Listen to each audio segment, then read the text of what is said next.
Muslimin dan muslimat yang dirahmati Allah sekalian. Umar bin Al-Khattab atas mimbar dia kata apa? Dia kata innallaha qad ba'atha Muhammadan sallallahu alaihi wasallam bil haqq.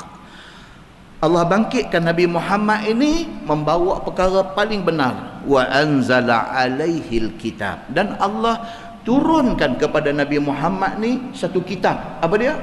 Al-Quran.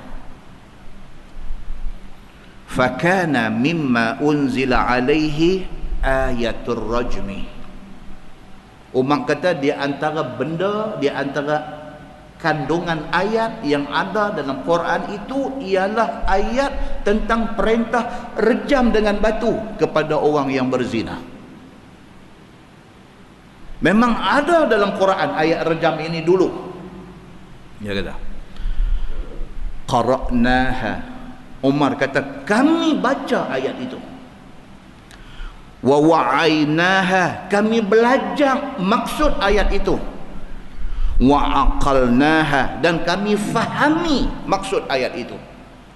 Nampak tuan-tuan, Umar sebut in detail perintah rejam dengan batu kepada orang yang berzina ini. Bukan sahaja ada ayat, bahkan ayat tu kami baca, bahkan ayat tu kami faham, bahkan ayat itu kami implement.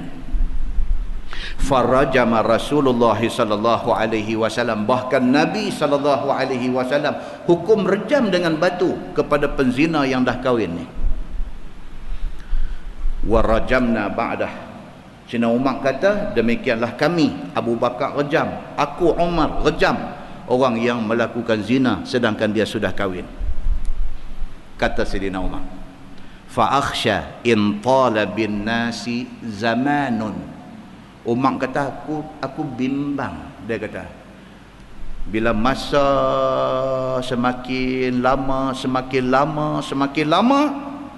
an yaqula qail, akan ada di kalangan orang Islam sendiri yang kata ma najidur rajma fi kitabillah. Dia kata aku tak jumpa pun ayat suruh rejam orang yang berzina yang dah kahwin dalam Quran.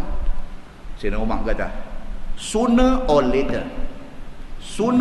later, cepat atau lambat, akan mai satu masa, satu zaman, satu orang yang mengaku Islam bercakap macam tu. Dia kata ni duk suruh rejam dengan batu kepada orang yang berzina yang dah berumah tangga ni, adakah dalam Quran? Kalau ada, mana ayat dia? Duk main macam tu. Hari ni jadi tak benda tu tuan-tuan? Jadi benda ni.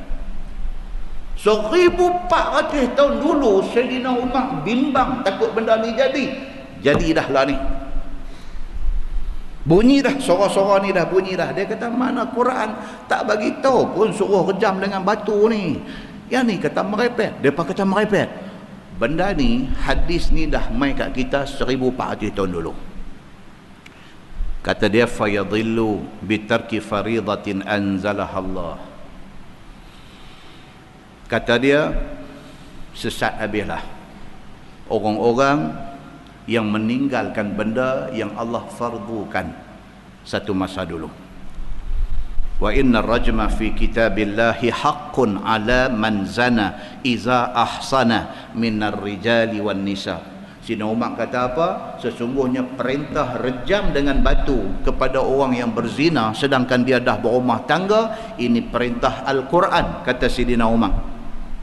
Dan hukum rejam dengan batu ini kena kepada penzina yang dah kahwin, tak kira laki-laki, tak kira perempuan.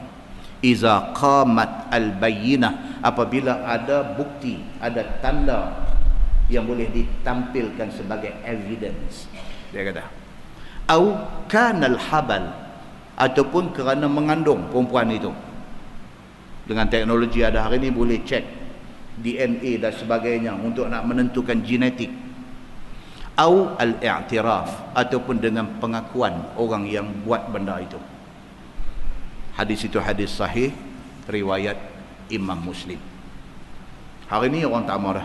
Depa kata biar betul, takkan depa kata. Takkanlah satu orang yang dah kahwin berzina hang nak pergi duk tanam dia sekerat pinggang, lepas tu nak pergi punggai ketua batu, hang gamak ke nak buat? Dia mempertikaikan perintah Allah.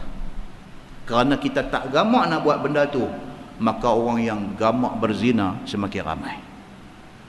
Islam bukan nak hukum orang, tapi Islam menampilkan hukuman untuk nak menakutkan orang daripada buat benda tak elok. Bila implement benda ni, peringkat awal akan ada orang kena. InsyaAllah orang akan takut nak buat. Kerana takut itu Allah campakkan ke dalam hati hamba-hamba dia. Muslimin dan muslimat yang dirahmati Allah sekalian, kita pun tak mau tuan-tuan. Tuan-tuan maukah anak-anak tuan-tuan, anak perempuan tuan-tuan dizina orang? Tuan-tuan maukah isteri tuan-tuan dizina orang? Tak mau. Ini benda keji, benda tak elok. Semua orang pun tak mau. Tapi orang yang tak mau anak bini dia dizina orang, dia pun tak mau undang-undang ke atas penzina dilaksanakan. Pening. Muslimin dan muslimat yang dirahmati Allah sekalian.